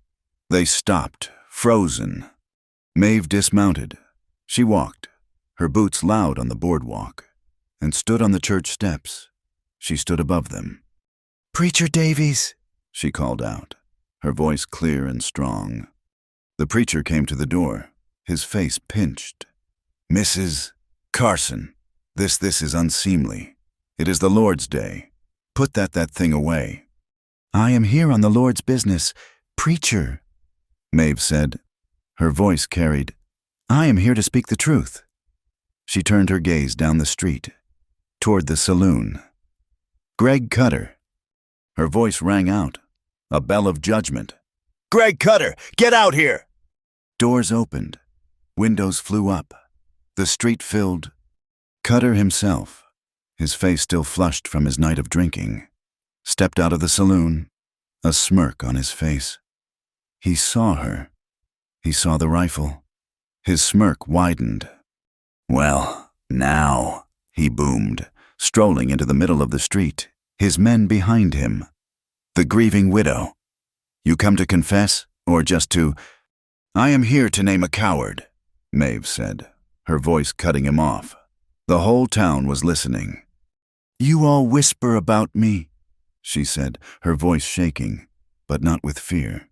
You whisper about my husband's death. You whisper about me and the new hand. You judge me. She took a deep, shuddering breath. You are right to. I have a confession. My husband, Louis, he was a cruel man. He hurt me. He was a bully, a drunk, and he hit me. A gasp went through the crowd. The preacher looked pale. And the night he died, it was not an accident. Her voice broke, but she did not stop. He was drunk. He was going to beat Hellfire, his horse, with a chain, and I saw him fall, and I opened the gate. I let the horse out. The town was in stunned silence. I did not mean for him to die, she cried, the tears finally coming. But I did not stop it, and I was glad. I was glad he was gone. That is my sin. I am a murderer in my heart, and I will answer to God for it. Cutter was laughing. She confessed. Did you hear that, Sheriff? She confessed. But I am not the only murderer here, Maeve shouted, her voice rising to a scream. She pointed the rifle, not at Cutter, but at the sky. A good man came to my ranch, a man named Eli Wade. He did not hurt me. He did not try to own me. He saw my pain, and he was kind. He was gentle, and I loved him. I love him. She leveled her gaze at Cutter, and it was full of pure, undiluted venom. And you coward, you burned my land. You poisoned my cattle. And when he came to stop you, you and your thugs, you beat him. You murdered him. You left him in the dirt to die. Cutter's face turned purple. She had undone him. In confessing her own sin, she had exposed his. You are lying, he sputtered, his hand instinctively dropping to his pistol. She is a crazy, murdering— Put it down. The voice was not Maeve's. It was a rasp, a croak, a sound from a throat raw with pain. The crowd at the edge of the street parted. Eli Wade was there. He was not a man. He was a ghost. He was staggering, lurching, holding himself up against the side of a building. His face was a ruin of purple and black, one eye swollen, completely shut. His shirt was a stiff, brown-red board of dried blood. He was broken, but he was alive. Cutter spun, his face a mask of pure terror. No, no, you are dead. You are dead. Eli took one agonizing step, then another. He was unarmed. He was just standing. You did not finish the job. Cutter. Eli gasped, each word costing him. He looked past Cutter, at Maeve on the steps. I did not die in the mud for this land just to watch a coward take it. Cutter was trapped. He looked at Eli. He looked at Maeve. He looked at the crowd. The crowd was not looking at Maeve with judgment anymore. They were looking at her with awe. And they were looking at Cutter with pure disgust. He did the only thing a cornered rat can do. He drew his pistol. You are dead. He raised the gun, aiming it at Eli. The closest threat. Drop it, Cutter! The sheriff. He was on the boardwalk, his own shotgun leveled, not at Maeve, but at Greg Cutter. I heard it all. Greg, the sheriff said, his voice hard. I heard her confession. We will deal with that. But I also heard her accuse you of arson, of poisoning. And I see a man here, he nodded at Eli, who looks like he was beaten by 5 men, and I see your gun, pointed at him. The crowd surged. Lynch him, one man yelled. He is the coward. The tide had turned. Maeve's truth, her awful, raw, painful truth, had saved her. Cutter saw it. He was done. His hand trembled. He dropped the pistol in the dust. The sheriff moved in. You are under arrest, Greg, for attempted murder, for arson. The rifle clattered from Maeve's numb fingers onto the wooden steps. The rage, the strength, the hate that had held her up, it all evaporated, leaving her hollow. She saw only him. Eli, she whispered. She ran down the steps. She ran into the street. Eli looked at her. He saw she was safe. He saw the sheriff. He saw Cutter, his hands being tied. He had won. His legs, which had carried him all this way, finally gave out. He pitched forward. Maeve caught him. She collapsed to her knees in the dirt, pulling his broken, bleeding body into her lap. She cradled his head to her chest. The entire town, the preacher, the sheriff, all watching. She was sobbing, her tears washing streaks through the blood and dirt on his ruined face. You fool, she wept, her voice choked, her hand trembling as she touched his swollen shut eye. You absolute wonderful fool. Do not you leave me. She buried her face in his bloody hair. Do you hear me? You are not allowed to leave me. A moment of awful silence. Then a low groan. His one good eye opened. Just a crack. He saw her. He tried to smile, but it was just a grimace of terrible pain. He lifted his hand, the one that was not broken, and he touched her cheek. I hear you, he whispered.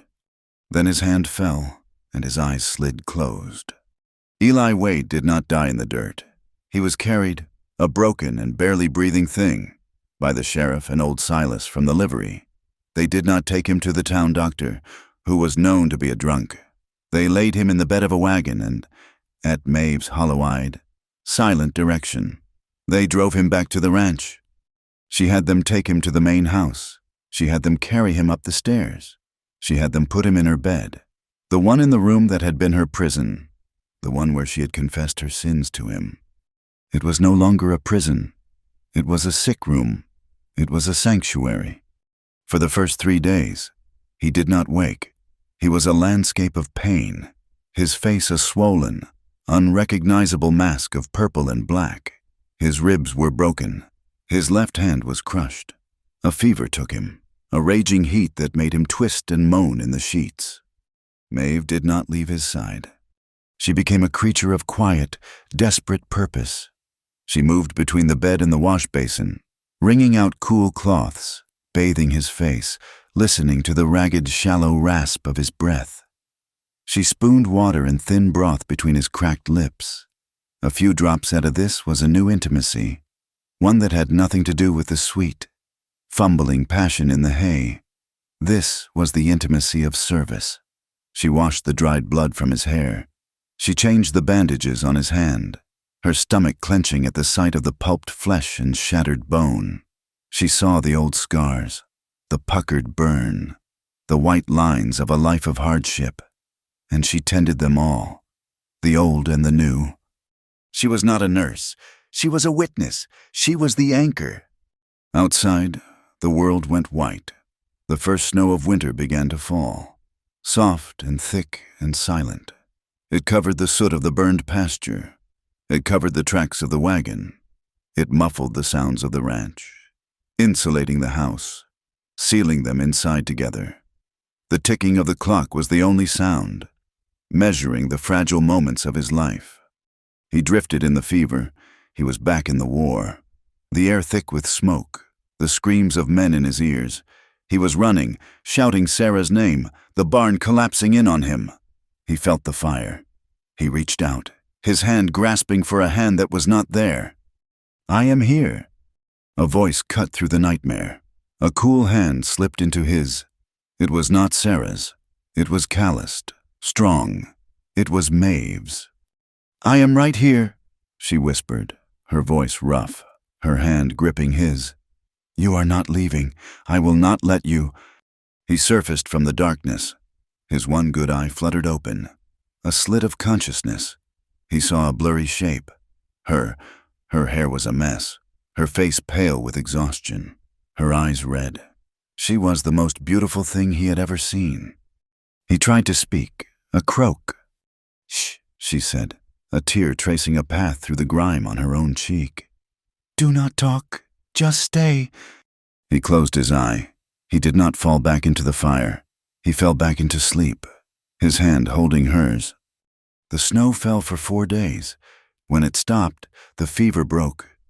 Eli woke up, and he was sane. The pain was a roaring giant, but it was just pain. He was alive. He was in her bed. Maeve was asleep in the chair beside him, her head fallen forward at an awkward angle, her hand still loosely holding his. He lay there, for a long time, just watching her breathe. The legal world, which had been held at bay by the storm, finally rode in. The sheriff, a man named Hatcher, arrived, his horse wading through 2 feet of snow. Maeve met him on the porch, her shawl pulled tight, her face grim. "He is alive," she said before he could ask. "He is weak, but he is alive." The sheriff took off his hat, his face full of a weary respect. That is a miracle, ma'am. We found what was left of his pistol, the one Cutter's men used. They did not intend for him to get up." "What about Cutter?" "Territorial jail," Hatcher said. "His men, they are not loyal.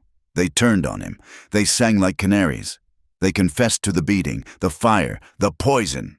He will not see daylight for 20 years. He is done." Maeve nodded, a small, tight gesture of victory. But the other thing, the heavier thing, sat between them. Hatcher cleared his throat, looking down at his hat. "Ma'am, Maeve, what you said, on the church steps, the whole town heard you."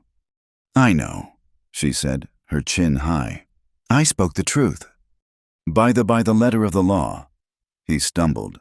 I should be in there, arresting you, manslaughter, at the least." Maeve just looked at him, her eyes clear. "Then do it." The sheriff looked up, his own eyes troubled. I cannot. I knew Lewis. The whole town knew. Maybe we did not know the specifics, but we knew. We looked away. Every man who ever bought him a drink, every woman who whispered, but did nothing. The preacher, me. He put his hat back on, settling it firmly. "As far as I am concerned, you confessed to God, and maybe to the town, but I ain't God, and the town they ain't calling for your arrest. Maeve, they are calling for well. They are calling you a brave woman. He looked at her, his gaze solid. You paid for that sin, I reckon. You paid for it every day you lived with him, and you paid for it when you stood up and told the truth. The slate, it is clean, as far as the law in Black Hollow is concerned. She did not cry. She just let out a breath she felt she had been holding for 2 years. Thank you, Sheriff. No, ma'am, he said, turning to his horse. Thank you, and tell that man in there, he is the toughest soul I have ever met. The winter was long. It was a season of healing. Eli's body mended, with a slow, agonizing pace of serious injuries. His hand would never be the same. The bones had set wrong, leaving it a gnarled, scarred claw. But it was a hand. It could hold a rein. It could hold hers. Maeve rode to town as soon as the roads were clear. She went to the bank. Mr. Harris, the banker, was a changed man. He did not wring his hands. He smiled. Maeve, Maeve, he said. Your confession, my goodness. But the land, it is all anyone is talking about. What about the charter? She asked, her patience thin. Null and void, he said. Cutter's claim was based on him acquiring the land. His arrest, his conviction, it voids everything. And the old inheritance clause, it is an antique. With what he did, no judge in this territory will enforce it. The land is yours, Maeve, free and clear. She went from the bank to the land office. She sat, the pen in her hand. The clerk waited. She signed the paper, Maeve Carson. She stopped. She looked at the name. It felt incomplete. It was her ranch. She had bled for it, but so had he. She dipped the pen again, and beside her name, she wrote, and Eli Wade. She returned to the ranch. He was not in the bed. He was sitting in the chair by the window, a blanket over his legs, a piece of cottonwood in his lap. He was whittling, his new scarred hand moving awkwardly, but moving. You are up, she said, her heart doing a small, strange leap. I am tired of ceilings, he said, his voice still a rasp. But it was his. She stood before him. I went to town. Cutter is in the territorial jail. He will not be back. Eli nodded, his eyes on the piece of wood. The bank, she continued. The claim is void. The old charter is broken. The land, it is clear, it is mine. He nodded again. Good. That is good. Maeve. So I went to the land office. I filed the new deed. She took a breath. I put your name on it. His hands went still. The knife stopped moving. He slowly looked up at her. His one good eye, the one that was not permanently narrowed by scar tissue, full of a deep, profound confusion. Why? Why? She said, as if the question was absurd. You were beaten half to death for it. You fought for it. You bled all over it. I reckon that makes it yours as much as mine. He just stared at her. He had come to this place with nothing but a lame horse and a broken saddle, looking for a warm bunk.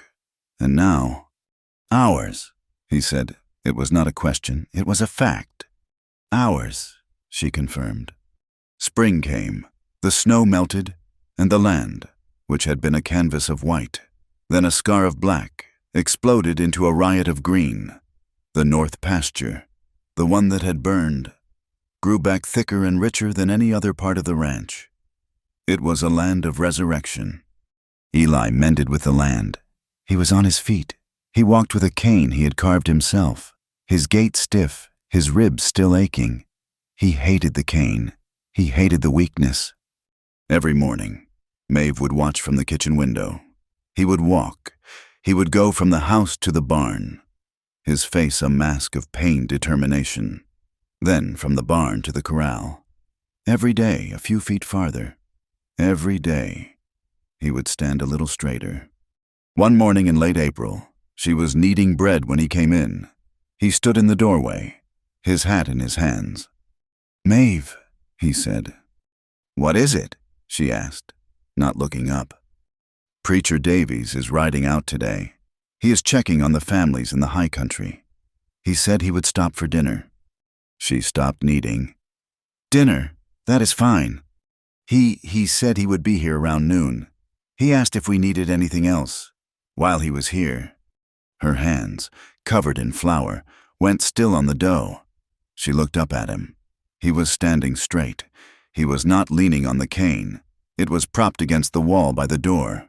She understood. I do not have a ring, Eli, she whispered.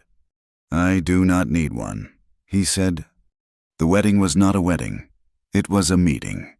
It took place on the front porch, in the warm spring sun. Maeve wore the dark blue dress she had worn to town. She had not had time to make a white one, and she did not want one. White was for girls who did not have scars. Her hair was pinned up, but softly. She wore no veil. She was done hiding her face. Eli stood beside her. He was pale, and he was leaning, just slightly, but he stood on his own 2 feet. He wore a clean shirt. His scarred hand was at his side. The preacher, Davies, was a humbled man. His sermon on the day of Maeve's confession had been one of deep, agonizing repentance. He looked at them now, not with judgment, but with a quiet awe. The ranch hands stood in the yard, their hats in their hands. Bates, Tim, a few others.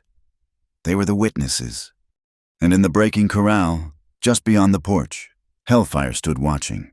He did not pace. He just stood, his black head high, a silent, powerful witness to the whole affair. We are gathered, the preacher said, his voice thick with emotion. Not to join, but to recognize what is already joined. He read the simple words. Maeve looked at Eli. He looked at her. Do you, Maeve Carson? I will, she said, her voice clear.